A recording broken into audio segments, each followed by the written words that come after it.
Perkenalkan, nama saya Salsabila Anggraini, 12 MIPA 1, absen 27, ingin mempraktekkan praktek ingin house atau tanaman hidrilla.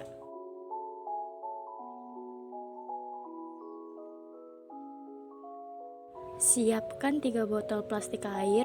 Setiap botol diisikan dengan air bersih sampai penuh. Tuliskan pada kertas label, lalu tempelkan ke masing-masing botol. Masukkan hidrilla.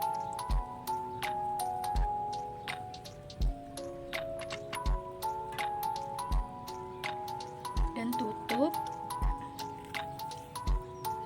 Dan keadaan terbalik di tempat sinar matahari selama 15 menit. Masukkan hidrilla dan tambahkan soda kue.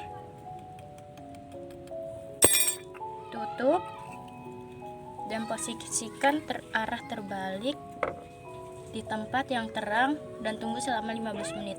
Masukkan hidrilla, tutup botol dalam keadaan tegak terbalik di tempat yang tidak terkena sinar matahari. Hidrilla di tempat yang terang akan menghasilkan cukup banyak gelembung. Hidrilla di tempat terang ditambah soda kue akan menghasilkan banyak gelembung. Di tempat gelap, hidrilla menghasilkan sedikit gelembung. Kesimpulan 1. Zat apa yang terkandung dari gelombang yang dihasilkan? Dari percobaan tersebut, diketahui bahwa tanaman mengambil karbon dioksida sebagai sumber karbon bagi tumbuhan hijau dan mengeluarkan gas oksigen. 2. Berdasarkan hasil praktikum, urutan perlakuan manakah yang menghasilkan jumlah gelembung paling banyak, sedang, dan paling rendah? Yang paling banyak, tanaman yang memiliki banyak gelembung disebabkan oleh beberapa faktor, yaitu air, cahaya matahari, dan soda kue.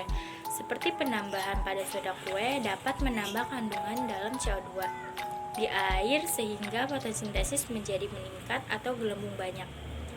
Gelombang yang cukup banyak di bawah sinar matahari karena semakin tinggi intensitas cahaya, maka semakin banyak ATP yang terbentuk, sehingga mempercepat fotosintesis.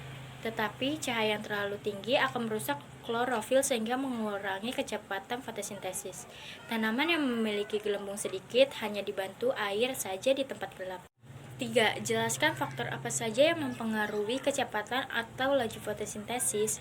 Faktor yang mempengaruhi laju fotosintesis yaitu cahaya, konsentrasi karbon dioksida, persediaan air, kandungan klorofil, penimbuhan hasil fotosintesis, suhu, resistensi daun terhadap difusi gas beban, dan faktor protoplasma. 4.